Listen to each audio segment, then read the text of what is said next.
my 2 cents on the future of AI when it comes to the animation industry. Uh, I'm a little bit more, I guess, positive for independent filmmakers, uh, and don't see the future as bleak as uh, most artists that are looking to get into the industry. Uh,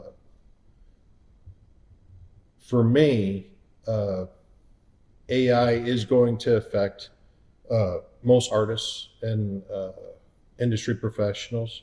Uh, I think like almost across the spectrum. Um, One of the things that's already been affected is writing. They're trying to incorporate AI into storyboarding. Uh, the scary thing about it is you can take even something like a comic book, take a series of comics, put that information into the program, and the program can churn out uh, uh, new storylines and comics based on the past works and stuff. Uh, it's a scary thing to look at. Heads of studios have already made statements like uh, AI is going to take over 90% of the talent in the next 3 years, cutting down the budget and manpower. Uh, that is a scary thought, and where executives should be fighting for integrity and have the backs of the uh, artistic staff that we've been working with for the last few decades. Um, they're succumbing to uh, the idea of AI taking over. Uh, that's quite disappointing and quite a scary thought uh, when you think of the bigger picture. However, in my opinion, uh, this approach, I think, is going to have uh, uh, a limited appeal. You're only going to be able to do so much with it. Yeah, the big studios are going to be able to churn out more content, and uh, but for me, there's something lacking in it. I know that they're going to get better in the future, but big decisions where you go in a certain direction with content when you're looking at the big studios, uh, the thought or what's behind it isn't always what's best for the industry. Um, Going back as far as I could think, uh, decisions sometimes are snapped. They look at what's popular, and then everyone jumps on that bandwagon.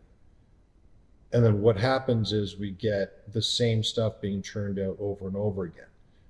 Executives that will look at one studio and a successful film and go like, oh, people want to see films about fishes, so let's do our own fish film. Or, oh, people are into bugs right now. And everyone jumps on that bandwagon. Or action adventure, or whatever the I guess the current success is.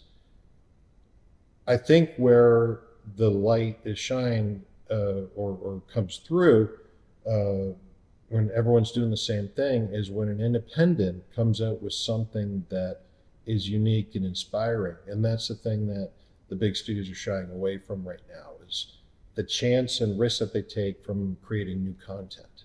Uh, so saying that, I think that the future is going to be one where the studios are going to be moving in a direction, and what that does is creates a hole or an opening for independence to shine. And this is where uh, independent filmmakers are going to be able to put their voice and their vision on screen and do their own thing and show that you can create unique content without fear of failure.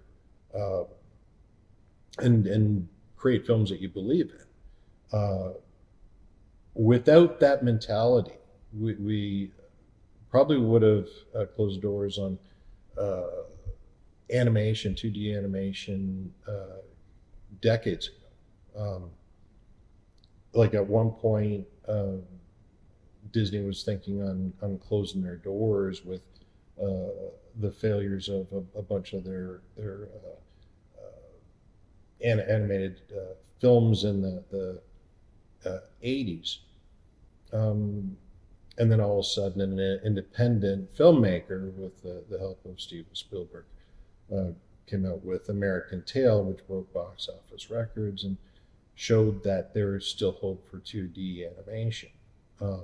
Like at the time, that was technically like an independent, um, but it sparked a resurgence in the industry. Um, Klaus was another one I had the privilege of working on a few years back, uh, that showed that independent studios can still create amazing content with great stories and everything. Um, Unfortunately, the contrast with the studios is they're afraid to take a risk, uh, and do something new from from scratch, and that's the caveat right there. When someone comes to a studio or an executive or creative in a studio is looking for something new to do, uh, they always fall in the same trap, and that is either a they don't want to risk on a product that is not known, because they're not sure that the film is going to do well, and if the film doesn't do well, chances are that uh, employee is going to be out of job who made the decision to uh, move on that film or that idea. Uh, the second caveat is uh, uh, the risk that's taken financially with that film. So when you actually go in a direction and a studio looks at the film and feels, well, maybe it's not going to bring in the numbers that we're expecting. They don't want to follow good money with bad, so they pull the budgets that normally would help a film be successful in marketing, and they'll pull all those the numbers before the film's even released, putting the nails in the coffin before it's even in front of the public. Um, and there's so many films that, in my opinion, were great, great productions, uh, and actually withstood the test of time. Uh, but the studios didn't put any marketing budget behind it. Like a good example is Iron Giant, a wonderful film that really no one knew about, and it could have done so much better, and it actually has a what's considered a cult following now, years later, because it's still like a lot of people's favorite film. Um, the other side of that coin is independents who actually get independent funding, um, produce the film, and then shop it around. Uh, to a studio, that's a totally different scenario, because now you're just looking for distribution. If the film has a lot of potential, um, studios could buy into ownership of the film, uh, or worst case scenario, they look at it and go, well, we could just do distribution, uh, release the film, and uh, not take a huge risk. But it's always good to have content. Um, so either way, there's a higher chance of a deal being put on the table when the product is already done.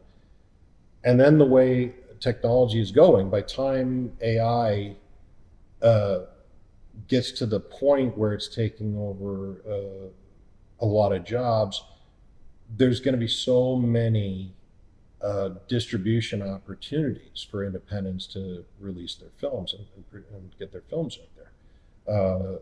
that puts more money in independents' pockets, which is good for their investors, and eventually is going to be an avenue for a lot of these independents to just start and create their own content, uh, and run their own businesses independent of the big studios.